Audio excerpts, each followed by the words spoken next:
a price, but They great make value. no sense in any military. And when economy is the most important buying decision, there's unbranded products, low-priced every day. Remember, for a great choice and good, honest value. Woodward's has it all. SCTV, we're coming through for you.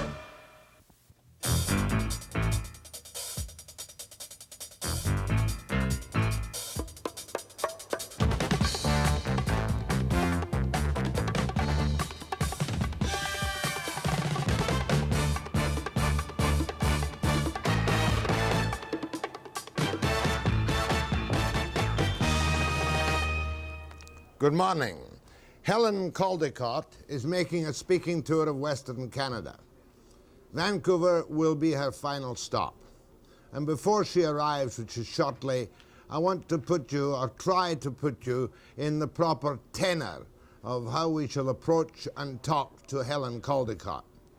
And if you don't know her name, I suppose you should be ashamed of yourself. I want to take you back, first of all, to the end of the war, 1945.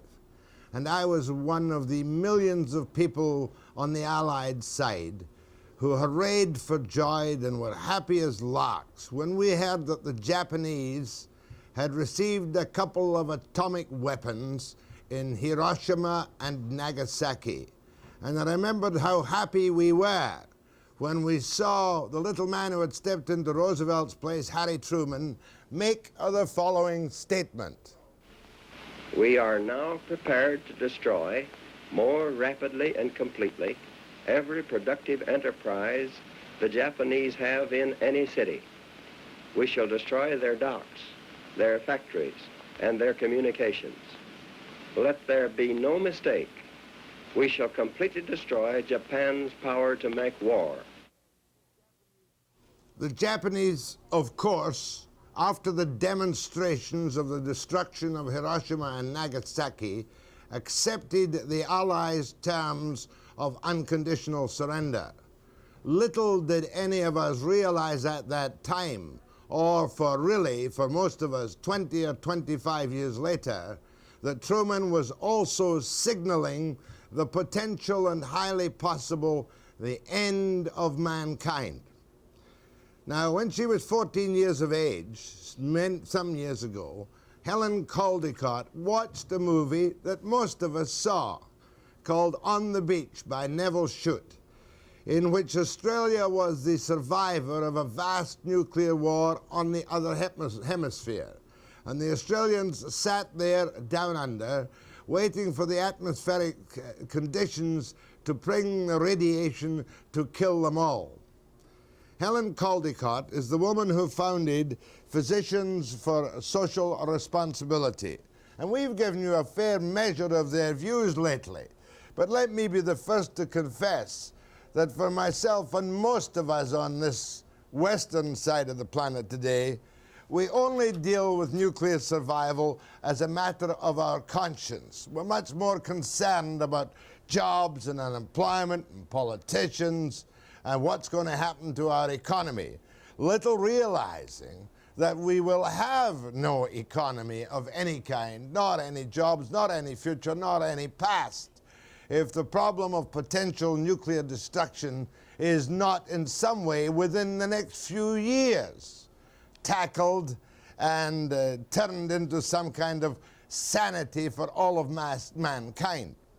Now, I want you to look just for a moment before you run the clip to a couple of pieces from a film called If You Love This Planet, which was made by the National Film Board of Canada, and which immediately drew a ban in the United States, because believe it or believe it not, this realistic film of what we face today was regarded by many in power in the United States as dangerous propaganda.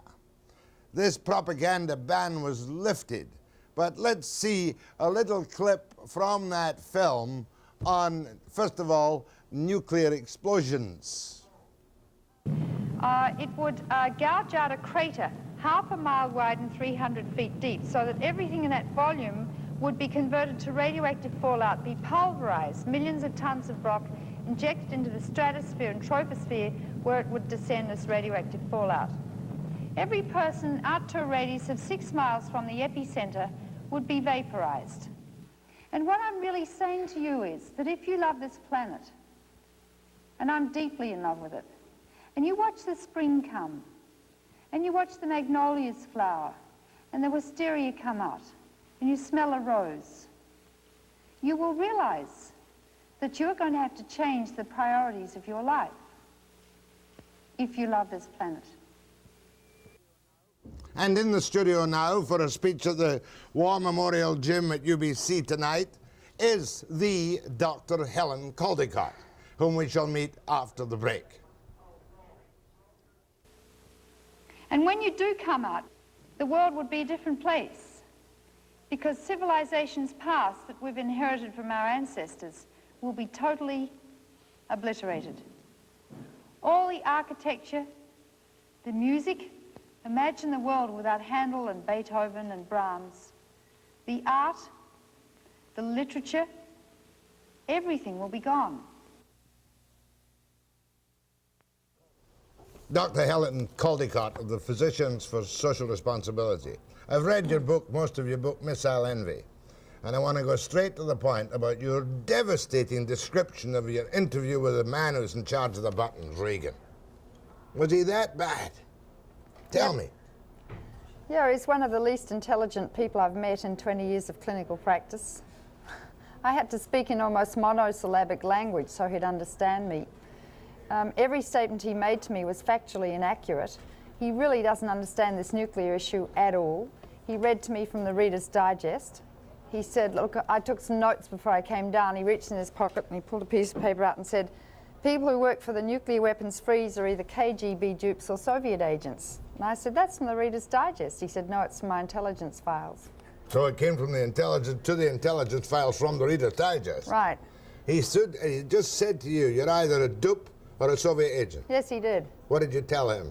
Well, I heard from his daughter before she took me in to see him that I was a communist. He thought I was a communist. So I told him I pray all the time. I really laid it on like a trowel. So afterwards he told his daughter he thought I probably wasn't a communist, but that I was just very ill-informed. Yes, you do bring in a touch of religion in this book. You're not a fanatical evangelist for Christ, are you? No, I'm a physician and I worship life.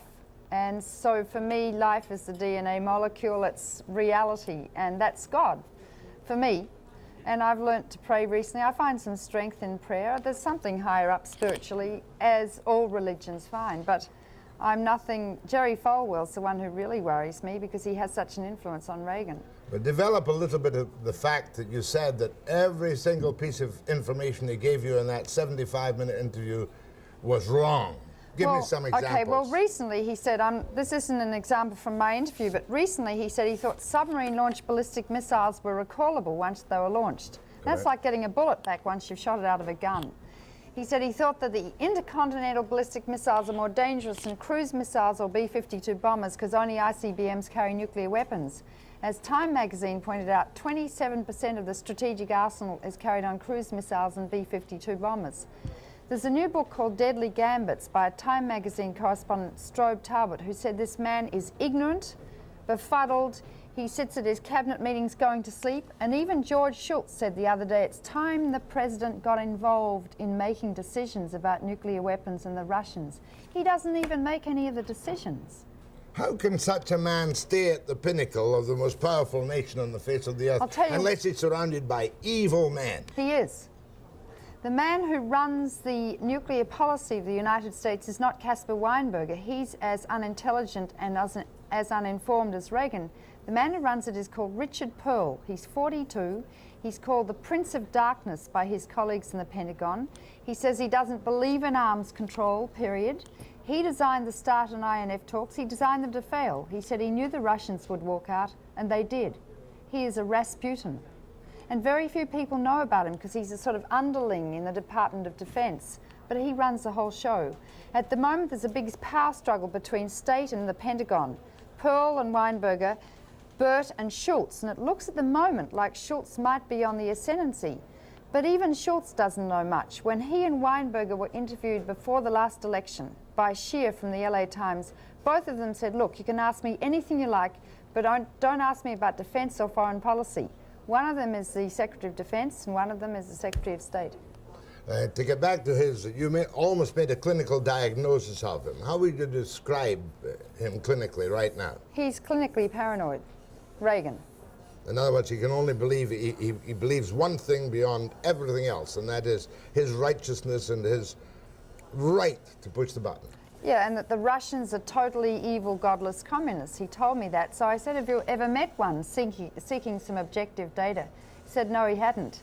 And that's the definition of paranoia. Now, it fits in with what he believes in, and it's the Falwell belief. Falwell believes in Armageddon. He believes in Revelations, and that Armageddon will be nuclear war. And that when nuclear war comes, 1/3 of man with the mark of God on their forehead are going to go straight up to heaven, and everyone else is going to burn in the fires on earth. Reagan has said 11 times since 1968 he believes we are the last generation before Armageddon. He said it in People magazine last December, and that we are now in the end times, and that the Soviet Union is evil, not symbolically, but is the seat of all evil, the evil empire, and America's number one, all good. And America will destroy the Soviet Union in the nuclear war, and everyone who believes in God will be raptured up to meet Jesus Christ in the sky. You're telling me that he believes that the Soviet Union is the classic Antichrist of Revelation? That's correct, yeah. But so it's sort of, you know, about to come about. He has his finger on the button, and he said, when Armageddon occurs, quotes, we will be a part of paradise. That's what Reagan said. you also make a very cruel judgment of his vascular capacity and predict something about him, don't you? Well, he's an old man. Not that I have anything against old men. I love them, but I've treated a lot of them. And it's true that old men have a higher probability than younger men of having a small or large stroke. He will be 78 at the end of the next term of office, the oldest president America's ever had. And his risks of developing senility or a stroke in that time are quite high compared to a younger man. Is there a danger So- of you becoming paranoid yourself I'm by not- your concentration on Reagan? No, I just am clinically diagnosing him. He worries me because he could destroy life on Earth, and I'm being a clinician. Before we turn to the broad disaster which faces us, you have a fascinating interview, or a fascinating mention in Missile Envy on what Cronkite told you. Cronkite told you, but Cronkite doesn't do it on the air and didn't do it on there. Tell me what Cronkite, who probably has more credibility and believability than even Reagan, really thinks. Cronkite's a very beautiful man. He told me that for years he's believed in unilateral nuclear disarmament. He says that we should use the money saved to put satellites up in the air to teach people of the world how to live in peace together. He believes in passive resistance, that if millions of people sat down in front of invading Russian tanks, what could they do? He believes that the arms control negotiators should be put in a room and the door locked, the clock stopped, and they shouldn't be let out till they come to some decent agreements. So now we come to the very depressing situation, and I'm one of the guilty people too. I deal with nuclear disarmament issues as a matter which I know people want to hear about, but I'm not particularly fervently campaigning for it. There is no hope.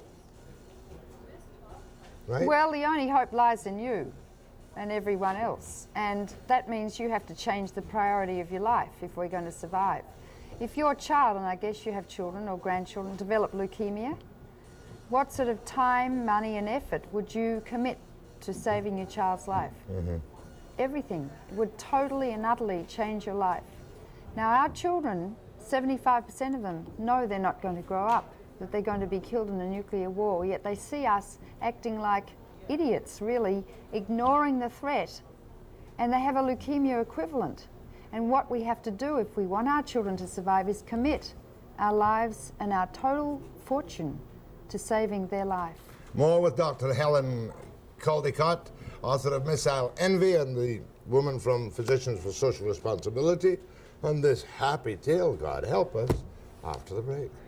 Out to a radius of 20 miles from the center, most persons would be dead or lethally injured. And when I say lethally injured, I mean tens of thousands of cases of the most severe burns. A single burn takes about 3 to 6 months to treat, requiring hundreds of units of fresh frozen plasma and blood, 24-hour intensive care nursing, operations every couple of days for months, and then often the patients die. There are only 2,000 acute burn beds in the whole of the United States. Dr. Caldicott, you predicted in the end of the last segment that 75% of those youngsters living today will die in a nuclear holocaust. Did you not? No.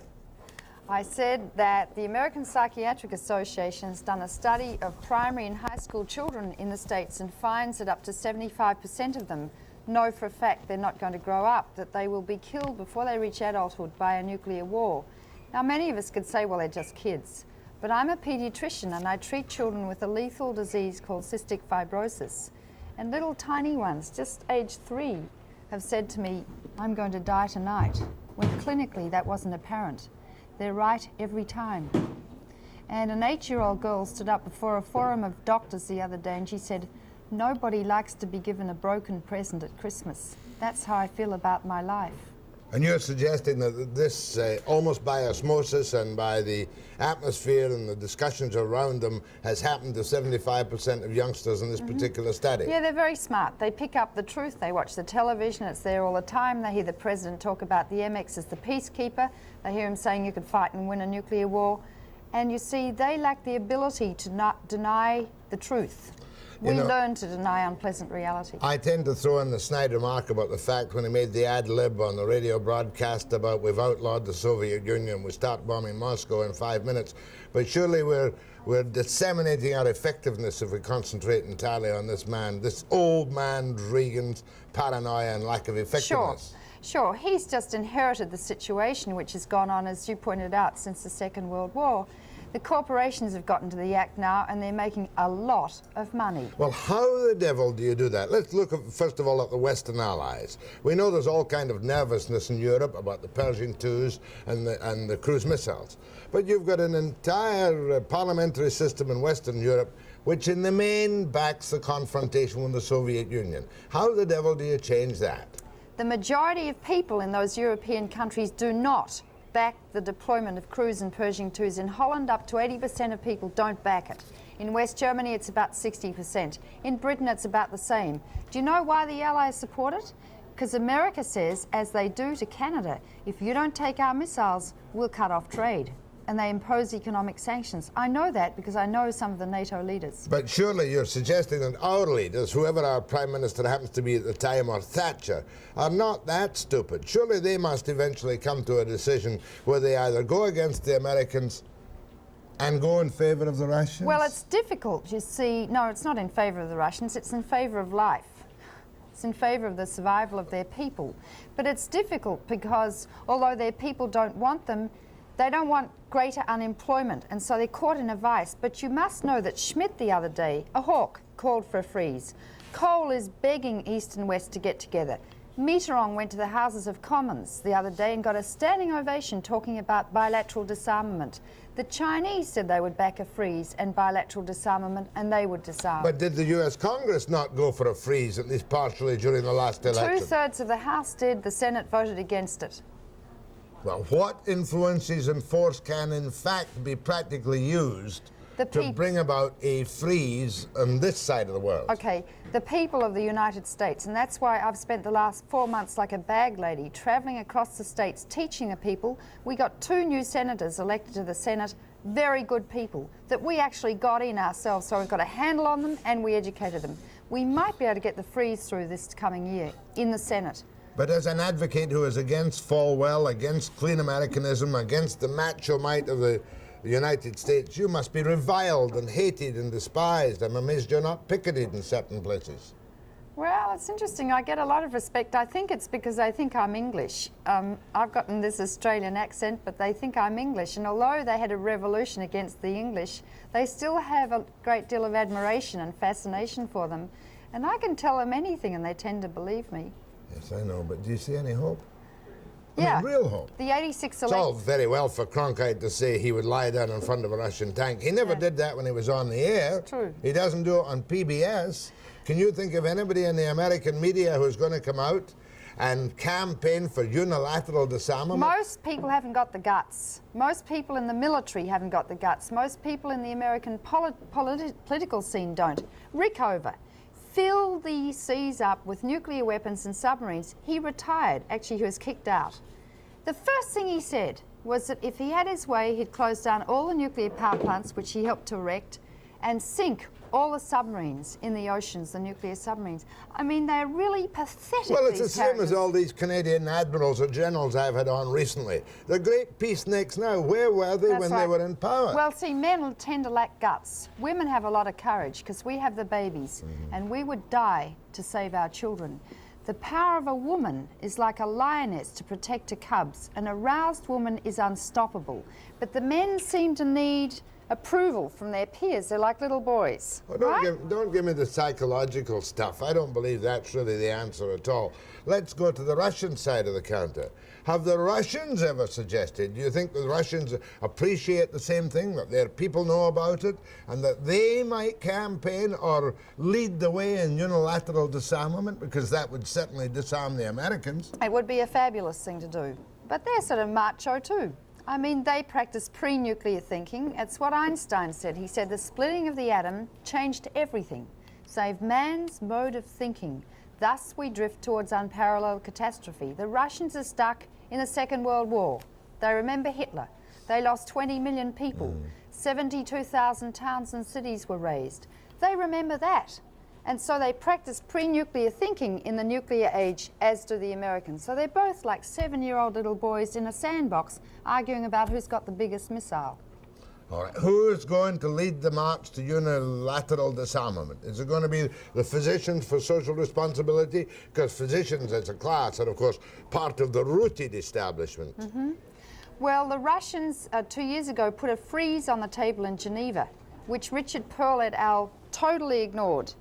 They proposed a freeze in the United Nations 9 months ago, which the whole world adopted except America and a couple of its allies, I think including Canada. Yeah. Your ambassador for disarmament, Joe Clark, not Joe Clark, another guy. Stephen Lewis. No, it was another one. Roche. The other day voted against the freeze in the United Nations when the majority of Canadians would support the freeze. How dare he do that? Now, in '86 there's another election in America. The whole House, 1/3 of the Senate are up for election. The Congress holds the purse strings. They decide whether or not the weapons get built. We're going to take over the American Congress with people who want to live and don't want to die. You say that too cockily. You can't do it. We will. Because Reagan will bring out all his henchmen in the back rooms and he'll take Reagan's away... going to be in a lot of trouble. In the last week since the election, the deficit has gone up $30 billion, and it's probably more than that. You wait and see what happens to the economy in the next 2 years. He's committed to spend $1.8 trillion, is it? $2.5 trillion in the next 5 years, including cost overruns in the military. $2.5 trillion. Since 1945, America's only spent $2 trillion. And yet they're refitting the fleet. They're all ready for a conventional war. Mind you, I suppose if we got rid of nuclear arms, conventional wars would be a pleasure. Yeah, see, the fact is that war is obsolete now because the Americans don't have any conventional forces. All the aeroplanes carry nuclear weapons. All the army divisions have nuclear weapons. 80% of the warships have nuclear weapons. America's policy now, official plan, is to fight and win a protracted global nuclear war fought over a 6-month period. That's the new policy of the Reagan administration, and Canada is part of that. Dr. Helen Caldicott, next, I hope, will give us the time clock and what's going to happen when Armageddon comes, if Armageddon comes, after the break.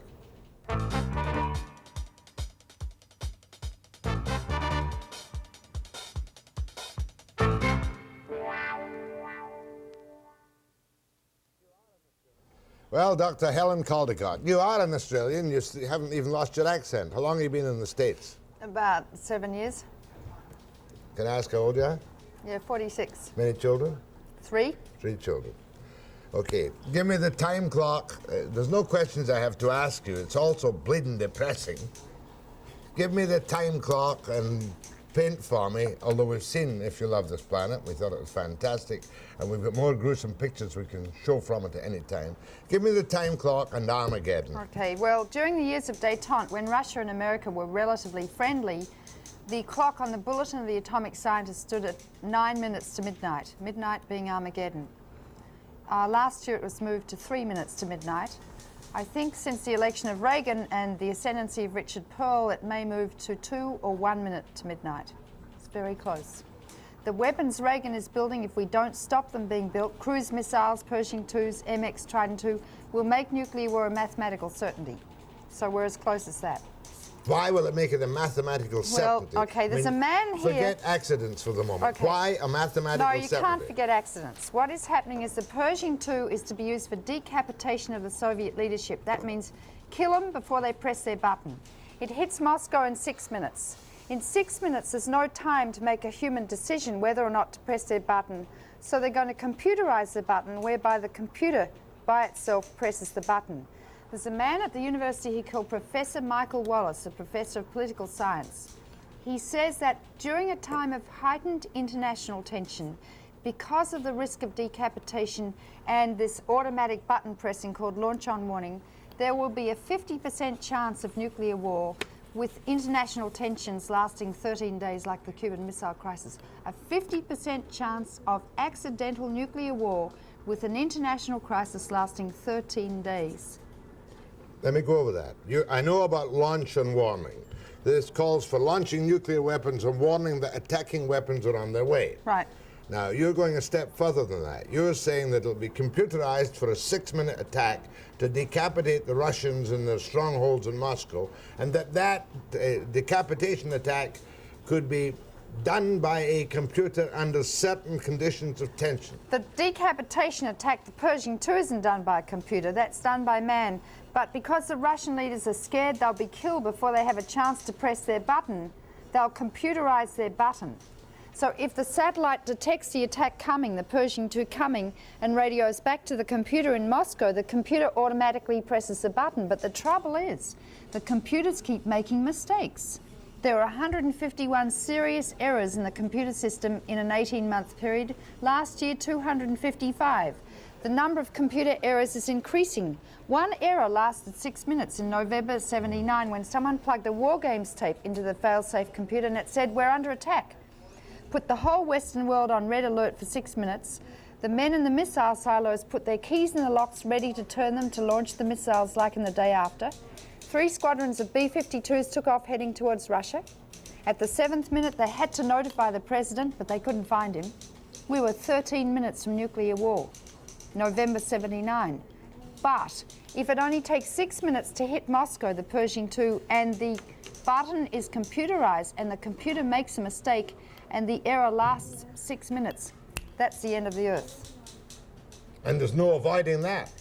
No. There is no way to avoid that happening. That's what the new technology means, and that's why I tell you that the new weapons that are being built by America and Canada will, if we don't stop them, make nuclear war a mathematical certainty. When? I can't say. You're talking, of course, in our participation in doing the brain of the cruise missile, which is a sneak attack job.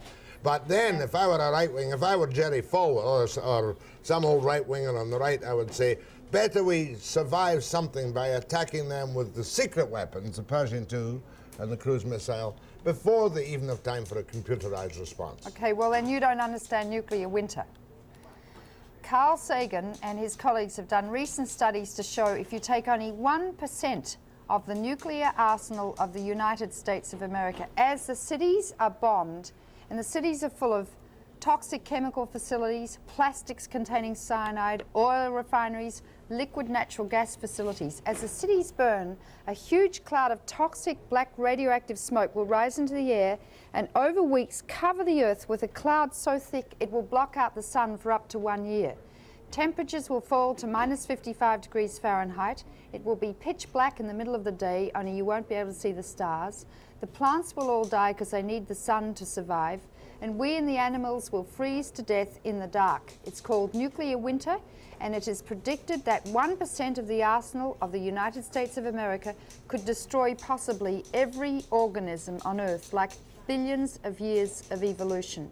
So if you have a sneak attack on Russia, and you fight and win this nuclear war that the Pentagon's planning to fight and win, you would produce nuclear winter and destroy life on the planet. It's so depressing you can't think about it, because as you tell me all these incredibly horrible things, first of all, I suppose that there's no hope of survival even of cockroaches after a total nuclear war. That's what we think now, yeah. Not even a cockroach will survive. And how long will it take us all to vanish? Will it all be instantaneous, or will it be weeks and perhaps months? Well, for America's some? got 30,000 bombs and Russia's got 20,000. There are only 200 major cities in Russia and 200 major cities in America. So most of the cities of the earth will be destroyed, like in Canada, America, Russia, China, Europe, England, India, Vietnam, Korea, Australia, New Zealand, the Philippines, Guam, Hawaii, and then some more, because they all contain very important strategic facilities to both superpowers. So that most people will die instantly, but people in Africa and Central and South America will die over time from radiation sickness. Their hair will fall out, they'll vomit, start having liquid diarrhea and bleed to death. And as this black cloud covers the earth and the temperatures start falling, snowstorms raging across the planet, huge tidal waves coming in from the coast, people will drown, they'll freeze to death, they'll die of thirst because the fresh water will be frozen, there'll be no food to eat, and over probably, I don't know, several months, most, if not everyone, will be dead, and over a year all plants will be dead, even the algae in the oceans, the fish in the sea, the whales, everything. Listen to this horrible question. Is there any hope that we might get by with a conventional war with both sides afraid to use nuclear weapons? I mean, that's the classic argument. Yeah, I know, but mutually assured destruction. Yeah, but you see, Russia has promised she won't be the first to use nuclear weapons, but she says if one is used against her, she'll use her whole arsenal back and produce nuclear winter. America and NATO, of which Canada is part, says if Russia invades West Germany with tanks and NATO is losing, which they said they would, they will use nuclear weapons first on invading Russian tanks on the theory that Russia wouldn't be so crazy as to retaliate back with nuclear weapons, because that would obviously start a nuclear war. So you have two diametrically opposed theories which automatically produces nuclear war. In the nuclear age, war is obsolete. And yet you travel around America now, the aeroplanes are full of Marines with their hair all shaved off, which is a sort of creepy symbol. Fighter planes taking off from civilian airports everywhere. The Americans are preparing to fight war. I mean, they can't wait. They can't wait. You can see them ready to invade Nicaragua. That could blow up the earth. Is there anything that can be done at this stage? Anything at all? There's also a tremendous fear in the United States too. They all watch the day after. And they now know nuclear war is bad for their health. But the media is totally committed to an establishment position, or at the very most progressive, a Mondale position, which isn't much better, is it? I agree. Mondale deserved to lose. I have to say I worked as a Mondale surrogate, but he really deserved to lose. He did not educate the people and teach them. The people of America don't know one end of a cruise missile from another. They don't know what launch on warning means. They don't know who Richard Pearl is. They don't know that Reagan believes in Armageddon. Reagan's like Jim Jones in Guyana. Come on, I'm a nice guy. Let's just go towards the Kool-Aid vat that's laced with cyanide and we'll all drink from it. And everyone says, oh, thank God he's a nice guy. And they're all moving in that direction. They're ready to fight a war. We're number one. You saw it in the Olympics. It was a little bit like pre-World War II Germany. Do you want to talk to people here? You're speaking tonight, by the way, let's get this in. War Memorial Gym at UBC, Monday night, 7:15, $6, bring your money with you. And you mustn't miss this woman, Caldicott.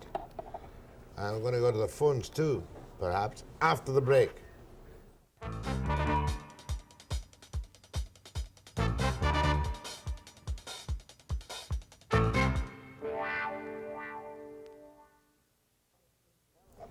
Helen Caldicott.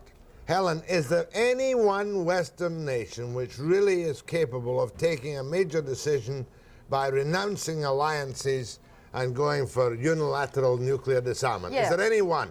First of all, New Zealand's just done it. They voted in a government which will not allow American or any other ships with nuclear weapons to dock in their harbours or any nuclear power vessels, and they're talking about getting out of ANZUS, which is in fact a mutual suicide pact. Canada, you're right on the border. You're in the bowling alley between Russia and America. The weapons will go over you and you're all targeted. for your own safety and well-being, if you don't want to be murdered, you will apply pressure on America and you'll get out of NATO, which is a mutual suicide pact. Do you remember, maybe you don't, when we had the Prime Minister Lester Pearson, who attempted to apply pressure on Johnson, and Johnson picked him up by the ears and shook him like a beagle. I'm exaggerating a little Didn't bit. Lester Pearson get a Nobel Prize for peace? Yes, at one time. And then we had another Prime Minister called Trudeau, who used to go down and be snarky to the Americans, and it caused us considerable trouble. No, it didn't. Do you know what Trudeau did? I had lunch with him last year and I said, look, he said, I could call him Pierre. I said, look, Pierre, you're a great statesman.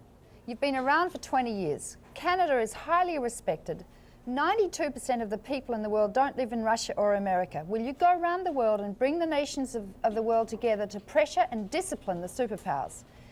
He argued a lot. He's a very intelligent man. After the Korean jetliner went down, he got a big shock. So he went to all the nations of the world and brought them together. And I think we're seeing the results of his work right now as the leaders of the world are speaking up, and even Schultz and Gromyko getting together. It's so funny. I shouldn't give you my reaction to your statement just now, because we regarded his peace thing merely as a way of copping out on his failure as a Prime Minister in the country. You're cynical, you Canadians, and you don't appreciate. I know he did some things you didn't like, but he was a damn good Prime Minister, and in retrospect, you're going to appreciate Trudeau. Damn good Prime Minister in foreign affairs, perhaps. Well, and he did some good things in this country, too. I know you think he was arrogant.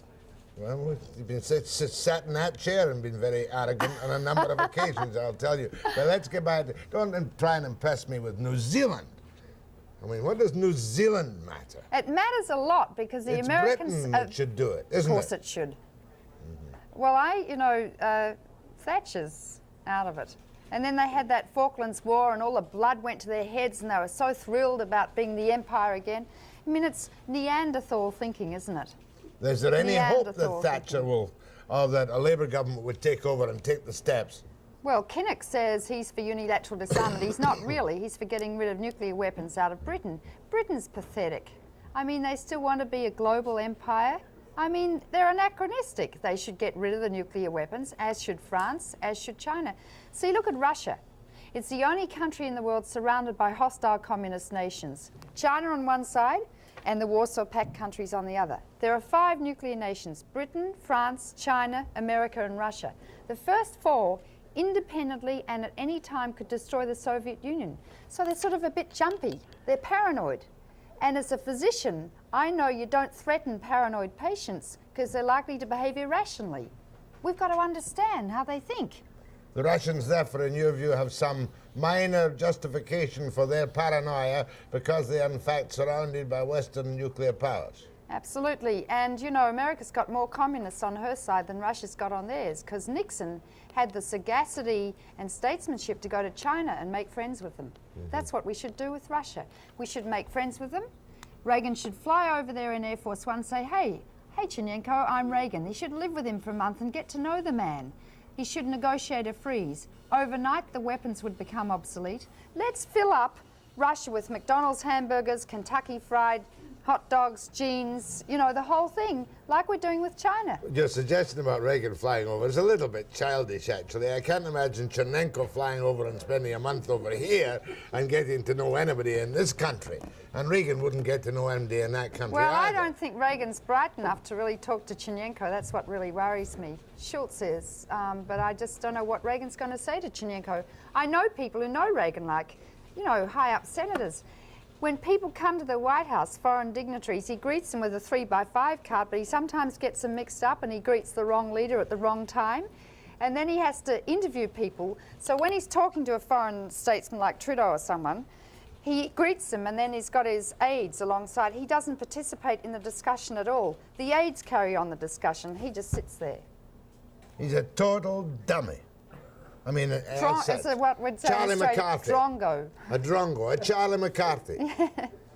Well, how can you stay on this thing? Because, I mean, what the devil do you do? We've got a guy now, Mulroney, who's just been down in Washington licking the boots of the Americans, and who will lick the boots on each and every occasion if he can do anything to bring money into this country for investment. Only if you people let him. You He's happen to just live in been a given democracy. a massive majority, Yeah, 211 members of the You're House not of making Commons. enough noise in this country. If you want your children to grow up, you'll be screaming at the top of your lungs. And then we'll all be regarded as shabby peaceniks No. relics from the 60s. You wear your pearls, you wear your high-heeled shoes and three-piece suits as you demonstrate outside the weapons facilities with signs saying this factory makes cruise missiles which end arms control. Look nice. We had some people who blew up the cruise factory in Lytton Industries. Do you approve of that? No, I don't think I approve of that, but I approve of non-violent demonstrations. But use your intelligence.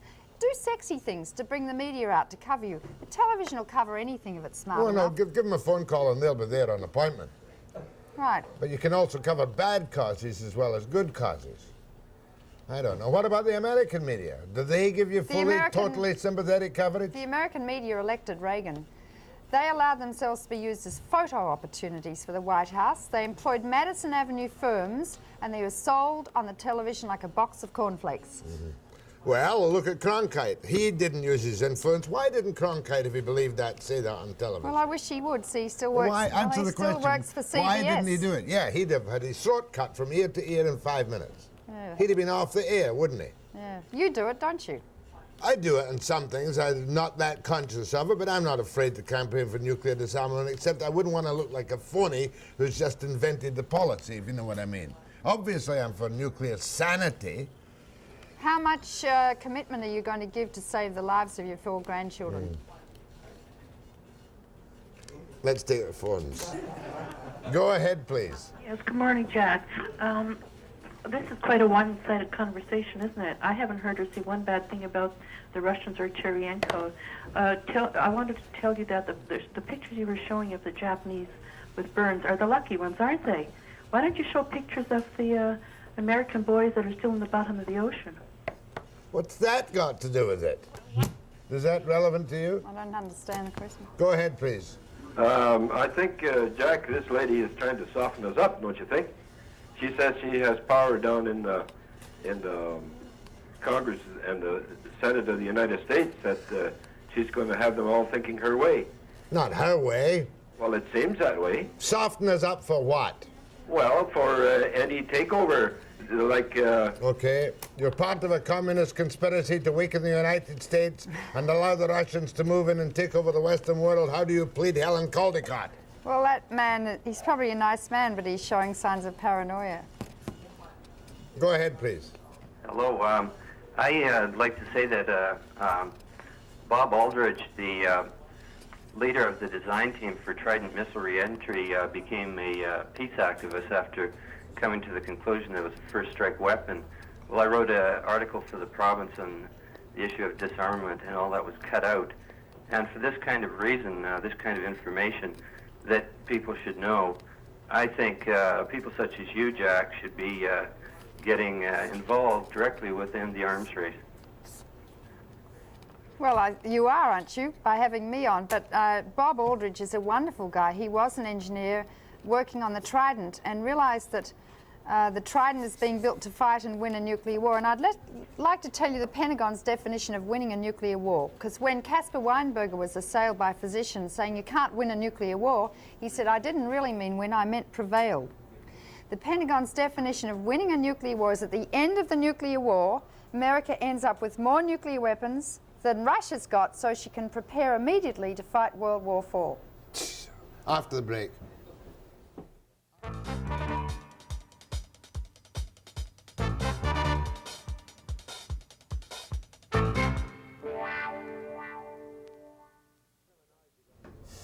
I'm kind of annoyed you got these kind of 3 reactionary questions off the top, but that's the way it goes. What are your politics anyway? I'm a physician practicing preventive medicine. What are your Period. politics? Period. What I are care your about politics? nothing. I don't belong to Republican or Democratic Party. Well, I've got to give you the old American treatment. You're obviously... Are you a member of a political party? Were you in Australia a member Yes, of I was. Which party? The Labour Party. A Labour Party. So you're a democratic socialist, are you? I don't know. I can't really classify myself. I'm variable. I think the Labour Party of Australia could be. I'm for looking after people, and I believe in life and not death. Well, so am I believe in feeding people and giving them decent healthcare systems and looking after old people and educating the kids and You think it's the saving the world. responsibility of the world to feed the millions of Ethiopians for another few months before they die? 150 million people are starving in Africa right now. That's because the white man upset the whole tribal society, isn't it? Correct. Go ahead, please. Yes, your knowledge is pretty scary, Helen. But basically what I'd like to know is, has there ever been any indication that Russia would like to invade West Germany? And if so, why? No, there hasn't. It's never said it would. It will protect its Warsaw Pact countries. They're a buffer because they remember Hitler and the invasion by Hitler. But they're practicing pre-nuclear thinking too. And I think if we moderated our attitude towards Russia, as Jack Kennedy did when he unilaterally stopped testing and they followed, as Nixon did when he befriended Russia during détente, they moderated their regime. They let thousands of Jews immigrate, thousands more Jews, and they were gentler with their people. And in fact, Hungary's going pretty well now, fairly independently, as is Yugoslavia. And if we worked with them and befriended them, they would probably evolve to a point like China is now, where China's developing a capitalist system. Russia needs that. Its economy's in a disaster. They've got a stupid system which isn't working for them, and they know it. So if we stop pressuring them to the wall, maybe they'll moderate and settle down a bit. Here's a young person. How old are you? 15. Ask a question. Yeah, I'd like to know are we capable of preventing our self-destruction? Yeah, of course we are. All we have to do is make a decision, particularly the adults, that we don't want you kids killed. And that means, see, if everyone did what I'm doing, which is traveling around the country like a bag lady, teaching people, we could stop nuclear war for sure. Oh, okay. Go ahead, please. Yes, I've got a couple of questions for you, Helen, and then I'd like to hang up and listen to your answers. Okay. First of all, do you know of the organization Plowshares and whether there's a Vancouver contact here? Maybe you could comment on it. Well, The other question is, you hear occasionally, well, we don't have to worry because now we're capable of destroying nuclear missiles in the air. And we're told that this harmlessly, quote unquote, destroys them. But I have also read that all communications, in such a case, all communication systems would be destroyed immediately upon the Earth, including all our computer systems. Mm-hmm. Everything would be out of commission. I'd like to hear you comment about that. I can't answer about Plowshares, but you can obviously call the telephone directory and find out about that. They're a very good group working in nuclear disarmament. Now, you're talking about Star Wars. Reagan gave that speech having not communicated with his science advisor, George Keyworth, with the Pentagon or the State Department. The only person he talked to was Edward Teller, who some people call E.T.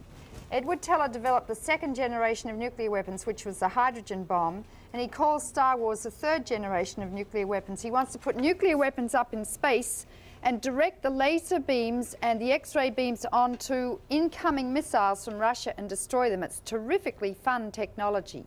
But what you point out is this: if you blow up one hydrogen bomb 200 miles above the continent of the United States of America, it gives out a huge surge of voltage, 80,000 volts, called EMP or electromagnetic pulse, which will come down and totally destroy every solid state system, all computers, radio, TV, telephones, communication networks over the whole nation, including Canada, probably. One bomb. Now, if you do that in space, you knock out all the satellites too with EMP, so that it's just a stupid system. One bomb could devastate and paralyze the United States, as we could with the Soviet Union. Yet he's talking about Star Wars, which will cost more than the gross national product of the United States put together. It violates 3 already good treaties with Russia: the Anti-Ballistic Missile System Treaty, Nuclear Weapons in Space Treaty, and the Limited Test Ban Treaty. And it won't work. And it's just little boys trying to play with bigger toys to stop the evil that they've already set up, without being sensible and saying, look, this is crazy, let's get rid of the weapons. Go ahead, please. Ms. Caldicott. Yeah. Just so that you know where my question comes from before I ask it, I have met face-to-face with Soviets, and I'm not as in love with this planet, even under their rule, as you say you are. I am instead firmly committed to Patrick Henry's concept of give me liberty or give me death. and if necessary, to die on my feet fighting for all I believe in and hold near and dear, than to live a lifetime of crawling on my knees. Now my question, as only the most dedicated Soviet agents and or their mindless puppets stick their heads inside the jaws of the hungry Soviet bear to try to prove to the politically naive and unaware how friendly and harmless the bear is and how he won't bite down hard. Which are you, their special agent or mindless puppet, or a little of both? You're a sort of rude man. What he's really, he could have put it very nicely, as I would have put it to you, if I'd wanted to pursue that kind of ignorant line of questioning. Would you rather be red than dead? Look, we're talking about billions of years of evolution. And civilization. That is Neanderthal thinking. We're about to destroy Mozart, Beethoven, Brahms, Handel, Picasso, Renoir, Shakespeare, Dickens, Mayan civilization, Egyptian civilization. What on earth are you talking about, sir? No. Well, you got to take that kind of heat as you go around the country. Well, it's pre-nuclear thinking. It's a sort of hypothalamic, superstitious thinking that killed millions of women in the medieval times who they thought were witches. It's projection of that man's dark side out onto other people. That man's full of anger and hostility. But and he he's probably a disguises it. nice guy, but his mother probably screwed him up when he was a little boy or something, you know? We've all got anger. I mean, I've got a certain person I really hate, but it's nothing to do with him. It's my feeling. I decide whether or not to hate. And a great psychiatrist lived 2,000 years ago, and his name was Jesus. And he said, it's easy to love your friend. What you've got to do is love your enemy. And the nuclear age has brought us full circle, so we have to do that. And in fact, our destiny is not in our hands now. Our destiny is in the hands of a few old Russian leaders. And the dictum says, if you don't like the guy in the other end of your lifeboat, you don't drill a hole in his end to fix him. The Russian leaders determine whether or not we wake up in the morning. We get up per favour of those Russian leaders because they haven't pressed the button yet. They're our best friends on the face of the earth. They hold our heart in their hand. And if you're going to have a heart transplant tomorrow, right, if you're Barney Clark, when your surgeon comes in the night before, do you tell him he's an evil, godless communist? Because he's going to be holding your heart in his hand tomorrow. We're married to the Russians. For better, for worse. For richer, for poorer. In sickness and in health, forsaking all others, till death do us part, according to God's holy name, I pledge thee my troth. After the break.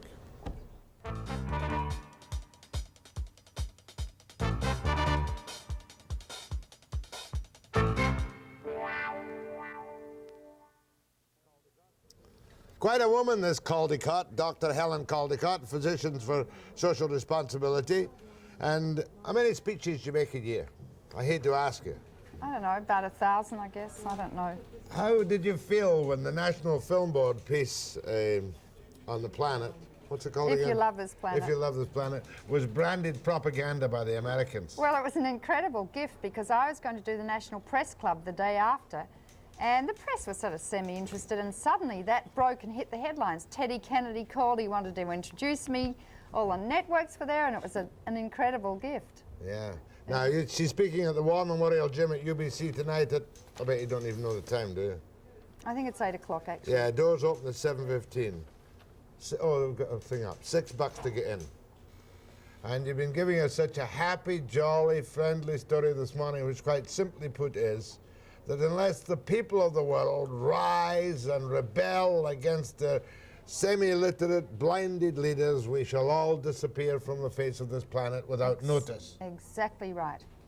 If you want your kids to live and you love your children, you're going to change the priorities in your life and save your kids. Well, but how can you change the priorities? I'm sitting at home, I'm a housewife, and I'm an old age pensioner, and here's Caldicott telling me to change my priorities. What does Caldicott want me to do? If you ever hear anything that's incorrect on television, you call them and correct them. Make sure it gets corrected. Read my book, Missile Envy, and learn the facts. Read Jonathan Schell's book, The Fate of the Earth. Educate yourselves. Take the Physicians for Social Responsibility to the editorial boards of the major newspapers. Show them if you love this planet. Crack through their psychic numbing. Get them to emotionally understand what's going on. Get to know your MP. Educate him or her. Most of them are pretty darn ignorant about this. Teach them. That's your responsibility as a citizen. demonstrate outside weapons factories. I mean, use your own creative initiative. I don't necessarily have to tell you what to do. Work it out yourself. If you want your kids to live, what would you do if your child had leukemia? Would you work it out, read the literature, understand the disease, know what the doctors were doing? Of course you would. Go ahead, please. Yes, good morning, Mrs. Caldicott. Morning.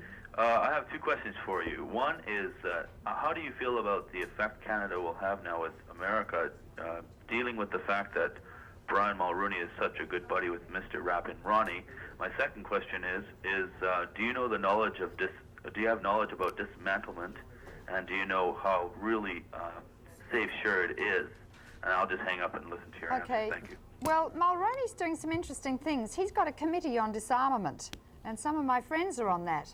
He appointed Lewis as ambassador for disarmament, who's a good chap. He's playing two balls, and I think it depends upon the pressure you put upon him. But you know, the leaders of the world are mostly old men. Mulroney isn't old, but how many of them have witnessed the explosion of a single hydrogen bomb? How many have felt the heat on their face 200 miles away, watched the bomb through closed eyes and hands and seen the bones of their hands light up 200 miles away, seen a battleship rise up in the water like a splinter and disappear? How many leaders of the world have witnessed the birth of a single human baby?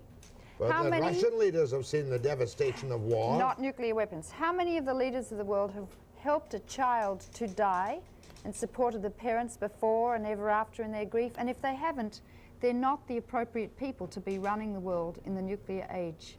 Well, who is the appropriate person? I'd like to be president. Yeah, no, but you're not being quite practical. No, that's on that not one. practical.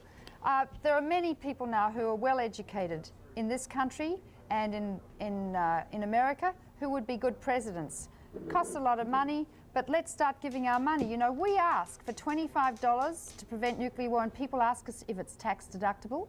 How many people take out a bank loan to buy a car for $10,000? We're all committed to a car.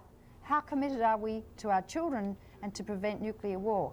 That's the question we've got to ask ourselves. Second point from the caller was dismantlement of weapons, but that's nothing to worry about at the moment. The dismantlement is a mere bagatelle compared to possible use. Well, you just undo them, and you take out the plutonium, which has a half-life of 24,400 years, lasts for 500,000 years. It's the most carcinogenic material we've ever known. It's named after Pluto, the god of hell. It's man-made, and we don't know where to put it. Shoot it into space, I suppose, eventually. Well, they did that. They loaded up 3 rockets in the 60s with plutonium. The risks of failure were, you know, 1 in a million. 1 failed to fire, 2 exploded in the atmosphere, increasing the level of plutonium by a factor of 5 or something. Go ahead, please, to Helen Caldicott. Mrs. Caldicott, I find that you are giving one-side story, that you've been repeating your story so much that you believe to your own misinformation. What I like to tell you, I live behind Iron Curtain. I know Russian and communist mentality, and I don't buy your argument. I think that you are anti-American, anti-Reagan, and that you are not objective at all. I'd like to ask you if you heard of Mr. Viktor Suvorov, who was,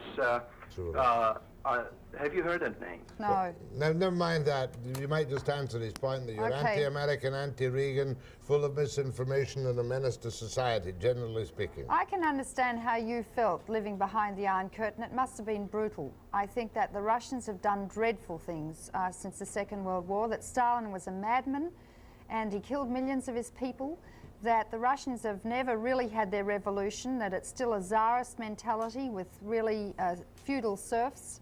Although people now have a good education, they have a decent healthcare system and full employment. But I can understand your feelings. But there's no political situation now, and never will be, that would justify blowing up the Earth. And I don't think you heard me. The bottom line is that we're about to destroy the planet. After the break.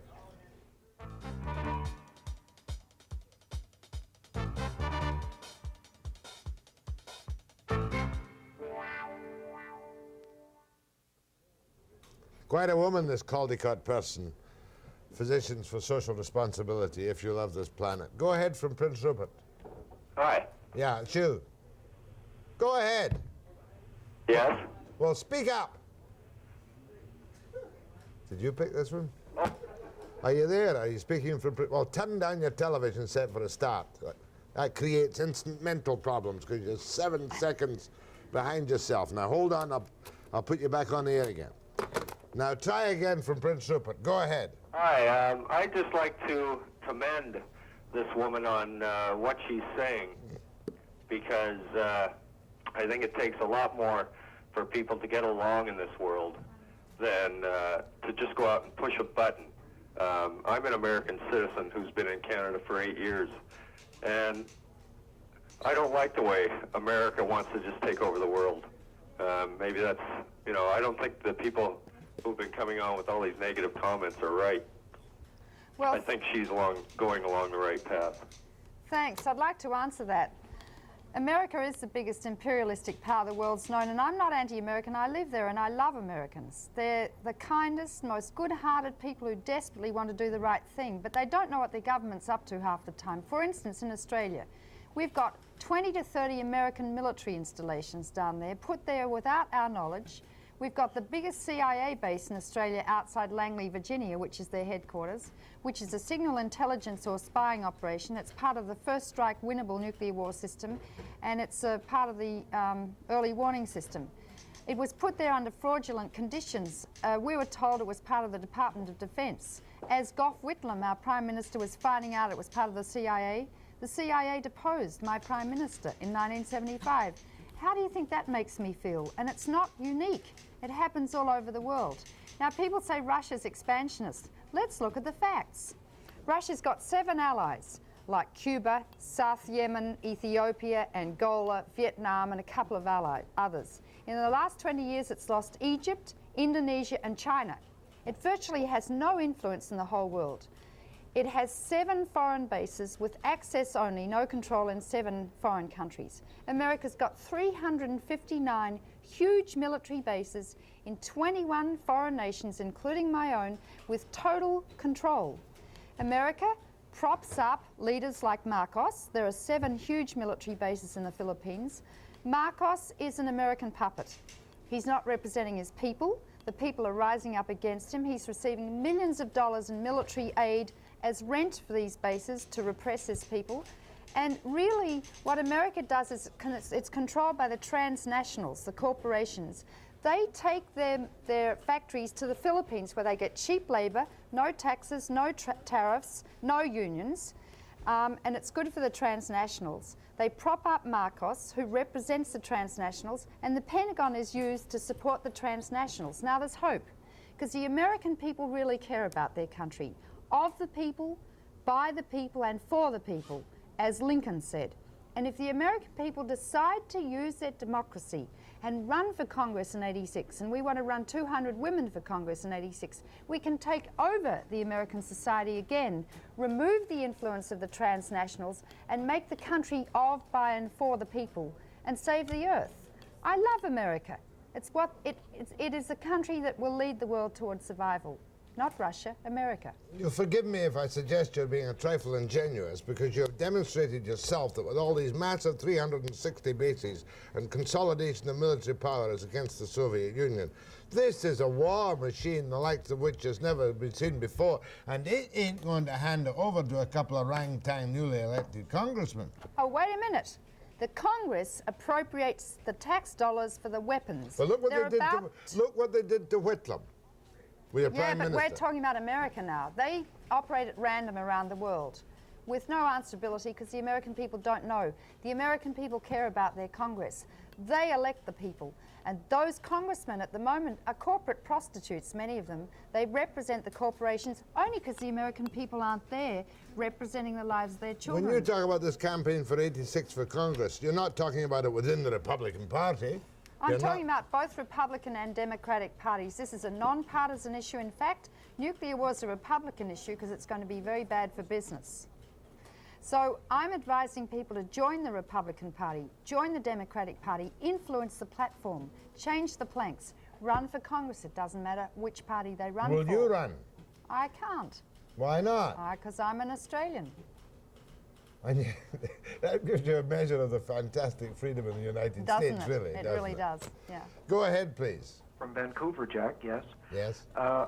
Dr. Caldicott, there's no denying the truth of the doomsday scenario. The worst is possible. But I'm concerned with the wide dissemination of nuclear power and the third world use of it. And I wonder if this is not a fear that the great superpowers have, that there must be major powers and established strong powers to control. Okay, okay. Well, when the superpowers signed the Non-Proliferation Treaty in 1968, they promised if smaller nations didn't build nuclear weapons that they would disarm bilaterally. They've done the reverse. So they don't have a moral leg to stand on. They could be the policemen of the world. It's America mostly who dispenses nuclear power reactors around the world and technologists to run them.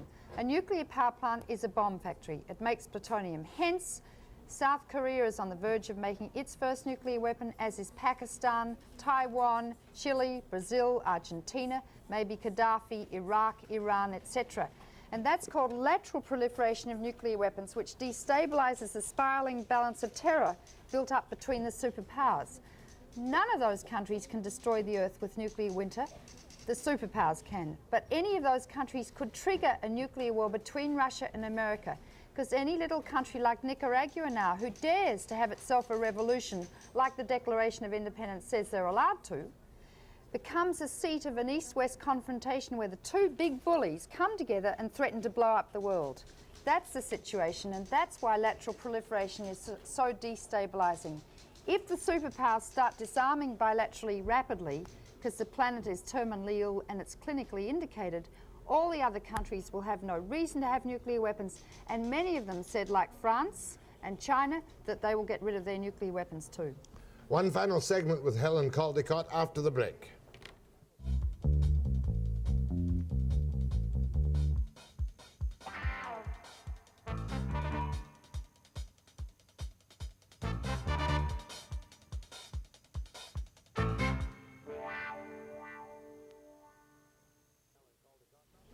I'm very impressed by you, Dr. Helen Caldicott. Not that that matters from me to you or from you to me. But the fact remains is that the Physicians for Social Responsibility doesn't seem to be a powerful enough organization to achieve its objectives. Oh, I disagree. We've led the movement in the States and given it credibility. 4 years ago, if you mentioned nuclear weapons, it was unpatriotic. You'd be drummed out of town. The physicians started speaking up, saying nuclear war is going to be bad for your health. We gave the movement credibility. The American Medical Association has come out strongly against nuclear war, as has every other medical organization in the country. How many American doctors are actively involved in the... We've got about 10%. 10%? Uh-huh. That's as much as you would get of any activists. It's not bad, is it? Not bad. Canadians?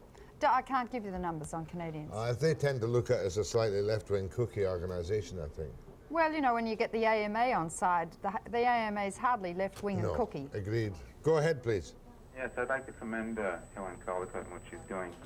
I think we've all become desensitized or habituated by all this material that we're being bombarded with, you know, and I think she injects the necessary emotionality that really gets us going. Thank you, sir. Go ahead from Nanaimo. Hello. Yes. I'd like to ask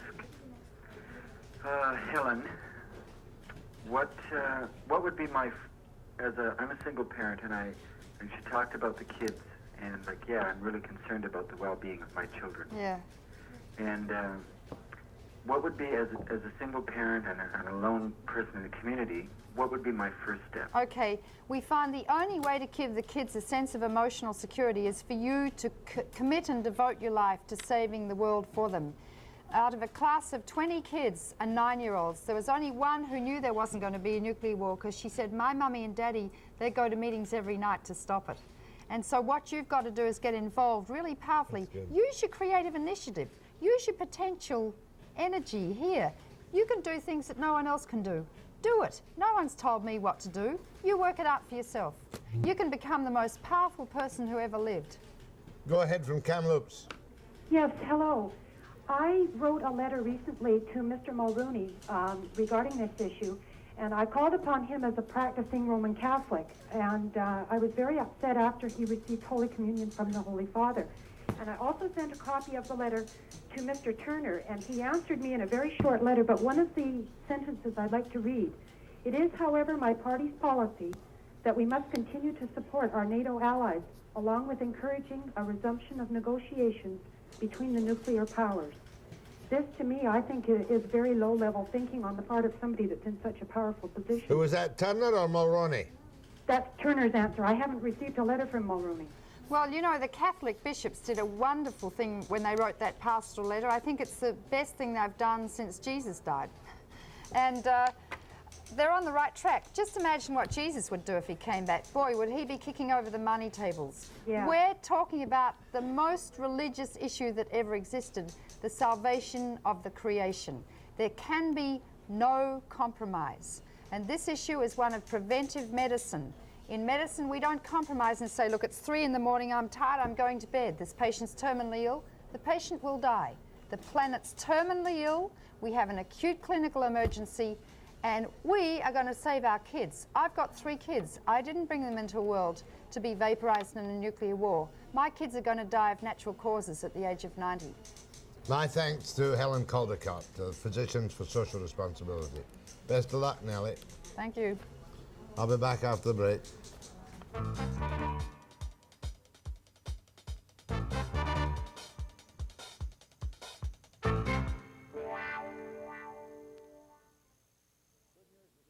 Quite a woman, Caldicott. Good news this morning. The Supreme Court of BC has rejected the petition of the Toronto Dominion Bank to force Souk Forest Products into immediate bankruptcy. You'll recall the program I did the other day. And this means I do hear from Mr. Herschel Smith of Souk Forest Products that the employees will go back to work, that operations will start again in Souk. I don't know the situation about Lamford Cedar and New Westminster. It is the same too. They will also be continuing work for the moment. And Mr. Herschel Smith will be making valiant efforts with the TD Bank to arrange a satisfactory form of financing. God, if these 300 jobs can be saved, that'll be just terrific in every which way, shape, or form. Tomorrow I've got Bill Outerbridge, of the chairman of the National Parole Board, and I think there's some change perhaps in mandatory supervision and other items at 9 a.m. precisely. And what I'm really saying to you is that if you love this planet, and I'm deeply in love with it, and you watch the spring come, and you watch the magnolias flower, and the wisteria come out, and you smell a rose, you will realize that you're going to have to change the priorities of your life if you love this planet. Bill Outerbridge, National Parole Board, at 9 a.m. precisely.